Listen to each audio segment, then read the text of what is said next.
Selamat datang di Pekerja Sosial Internasional. Di pertemuan ini kita akan membahas mengenai dimensi pekerjaan sosial internasional. Mari kita lihat.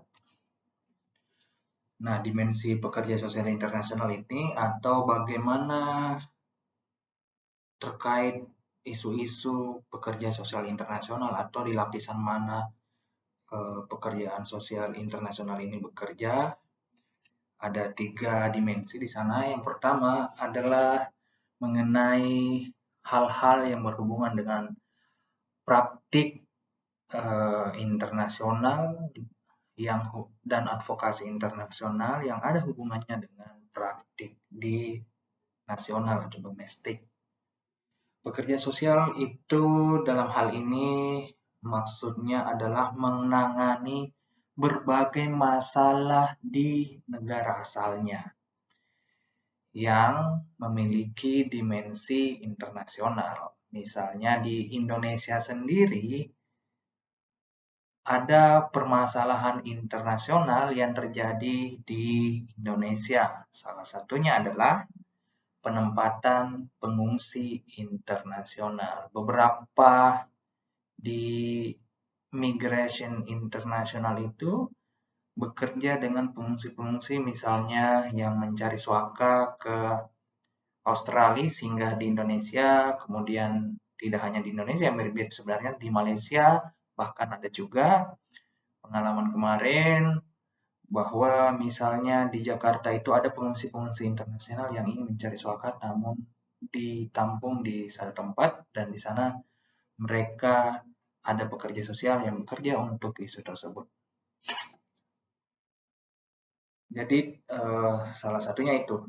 Ada juga misalnya isu hak asasi manusia yang juga menjadi permasalahan di tahun sebelumnya. Misalnya itu ada kemerdekaan Timor Leste, ini juga kan masalah internasional, namun harus bisa dipahami juga oleh pekerja sosial walaupun tidak bekerja secara langsung, namun harus bisa dipahami karena ini konteksnya ada dampak dan isu sosial di dalamnya, misalnya kemiskinan, setelah perpisahan dengan Indonesia, apa yang terjadi di Indonesia, apa yang terjadi di Timor Leste misalnya. Dan misalnya ada juga isu-isu hak asasi manusia lainnya. Kemudian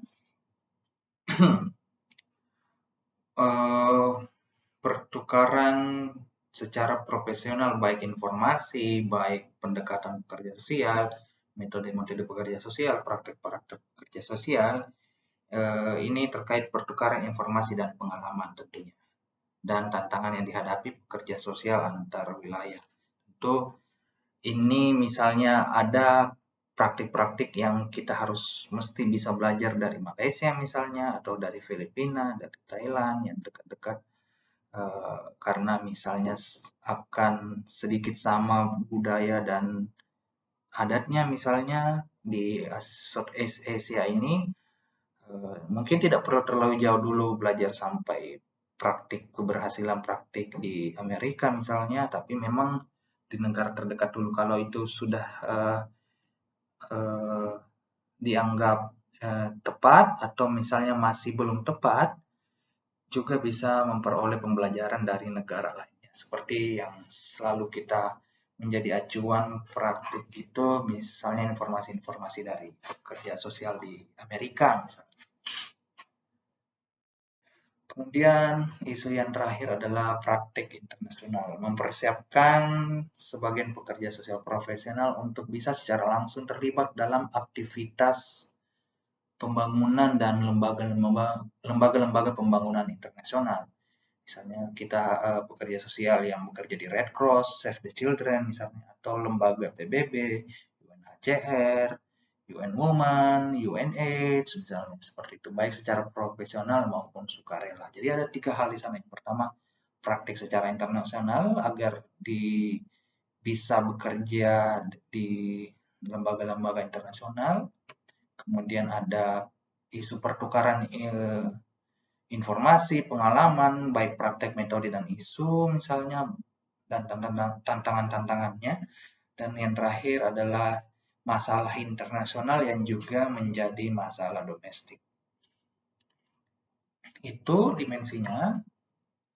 Kemudian apa sih sebenarnya keterampilan yang harus dimiliki oleh pekerja sosial internasional? Mari kita lihat. Yang pertama adalah memahami teori-teori utama dan konsep pekerjaan sosial internasional. Yang paling harus bisa dipahami adalah teori-teori tentang globalisasi. Di sana ada banyak teori turunan di sana, nanti akan kita pelajari juga tentang pembangunan manusia dan tentang hak-hak asasi manusia dan transnasional atau pertukaran informasi secara internasional. Kemudian menyadari mengenai peranan praktek dan peluang-peluang bagi pekerja sosial dalam bantuan dan pembangunan internasional. Jadi peluang-peluang apa bagi pekerja sosial yang bisa dimanfaatkan untuk bisa berpartisipasi dalam melakukan pembangunan internasional atau misalnya tentang pemberian bantuan atau hibah internasional. Menyadari aspek ketergantungan global. Tentu dalam masyarakat global, satu negara punya ketergantungan dengan negara lainnya. Karena ada sesuatu yang dimiliki di Indonesia, namun tidak dimiliki di Korea atau di Cina misalnya. Begitupun sebaliknya, sesuatu yang dimiliki di Korea atau Cina tidak dimiliki di Indonesia, sehingga ini bisa saling bergantung satu sama lain. Menyadari kemudian memahami dengan baik mengenai peranan PBB atau Badan PBB dalam penetapan standar bagi kebijakan kesejahteraan sosial internasional. Yang paling mudah dipahami dalam standarnya PBB adalah tujuan dari Millennium Development Goals, ada 17 tujuan di sana untuk kesejahteraan umat manusia dan lingkungannya, masyarakat dunia, bisa dilihat di sana tujuan-tujuan globalnya. Jadi mempelajari 17 tujuan global, teman-teman sudah bisa memahami apa sih tujuan dari berbagai negara di dunia ini dalam eksistensinya di persatuan bangsa-bangsa atau perserikatan bangsa-bangsa. Jadi itu juga nanti akan jadi salah satu tugas dari rekan-rekan. Kemudian menyadari dampak kebijakan nasional mengenai kondisi kesejahteraan sosial di negara lain dan dampak timbal balik terhadap kebijakan di negara lain. Misalnya Indonesia mengeluarkan sebuah kebijakan, kita harus bisa memahami apa sih dampak bagi kesejahteraan dari negara lain. Begitupun misalnya Amerika mengeluarkan kebijakan menutup ekspor minyak atau mengekspor apapun ke Indonesia. Kita harus bisa melek tentang apa sih dampaknya bagi Indonesia atau negara lainnya, misalnya seperti itu. Karena bukan dampak ekonomi yang kita fokuskan, tapi tentu karena kita bergerak di isu sosial, pembangunan kemanusiaan, kita harus bisa memahami dampak-dampak di isu-isu tersebut, di isu sosial atau pembangunan kemanusiaan. Namun memang selalu saja ada hubungannya dengan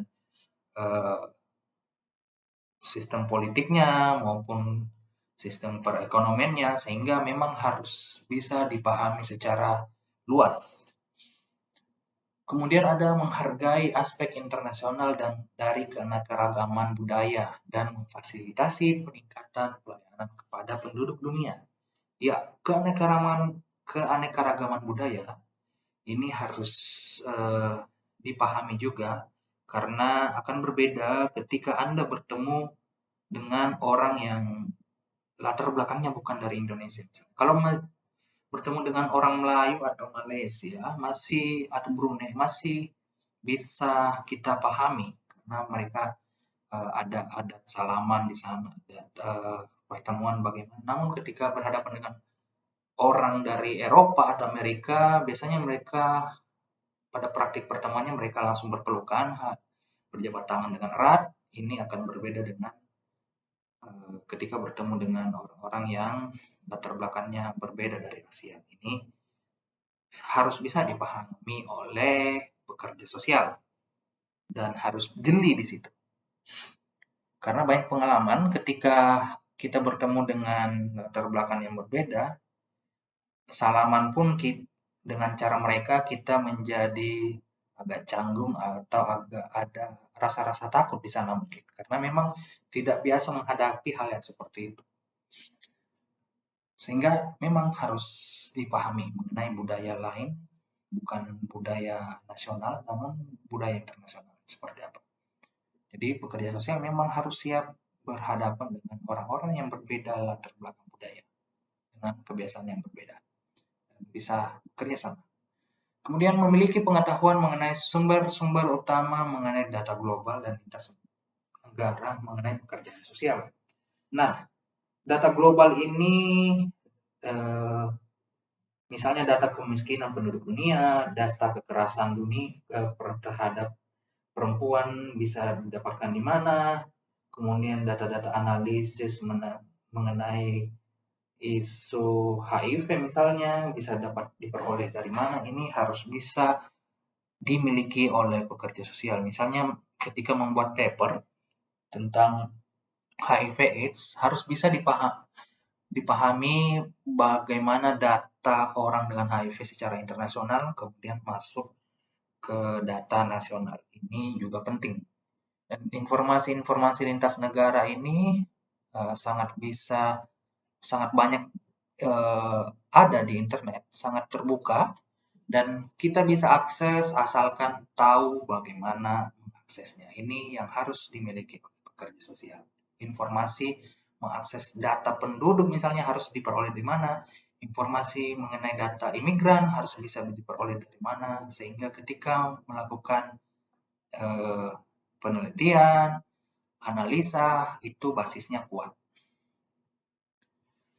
Kemudian kemampuan lainnya adalah bisa mengatasi dilema nilai dalam praktik pekerja sosial internasional. Misalnya, ketika Anda ditanya saat ini terjadi perang antara Rusia dan Ukraina, Anda mendukung siapa? Akan terbelah, ada yang mendukung Ukraina karena basisnya kemanusiaan, dan ada juga yang mendukung Rusia karena basisnya budaya atau memang tahu sejarahnya seperti apa misalnya. Jadi ada dilema di sana dan harus bisa firm atau confirm dengan hal tersebut. Belum lagi kalau bekerja di internasional itu bekerja di lintas budaya internasional. Sehingga ada budaya-budaya yang belum tentu bisa langsung diterima setiap orang. Kemudian menyadari dan mempertimbangkan dimensi internasional yang berkaitan dengan kasus masalah masyarakat dalam praktik di wilayah domestik. Misalnya saya ambil di sini COVID-19. Ada dampak yang COVID-19 ini adalah isu global yang sudah terjadi dari tahun 2020 dan akan membawa dampak juga bagi masyarakat di domestik atau di Indonesia. Akan berbeda-beda treatmentnya dari setiap negara, akan berbeda-beda persepsinya di setiap negara, dan memang harus bisa belajar dari negara lain atau bahkan negara lain bisa belajar dari kita. Ini juga menjadi tantangan karena belum tentu praktik di negara lain bisa sesuai dengan praktik negara kita. Namun harus bisa belajar dari negara lain untuk mengambil keputusan yang bijak dalam melakukan intervensi. Kemudian memberikan kontribusi kepada pemecahan masalah secara bersama terhadap permasalahan sosial global. Ya, berbicara tentang permasalahan global atau permasalahan sosial di global, ini tentunya Indonesia atau jika bekerja di organisasi internasional sudah menghimpun data, sudah menganalisis data, dan misalnya melakukan pelaporan kepada internasional, ini sangat bisa dilakukan. Kebanyakan misalnya internasional punya laporan standar di PBB, banyak NGO atau lembaga kemasyarakatan yang membuat juga laporan yang sama, namun versi dari masyarakat komunitas atau masyarakat NGO itu tersebut. Biasanya diungkapkan juga di global namanya shadow report. Dia ada report standar dunia, namun jika ada perbedaan dengan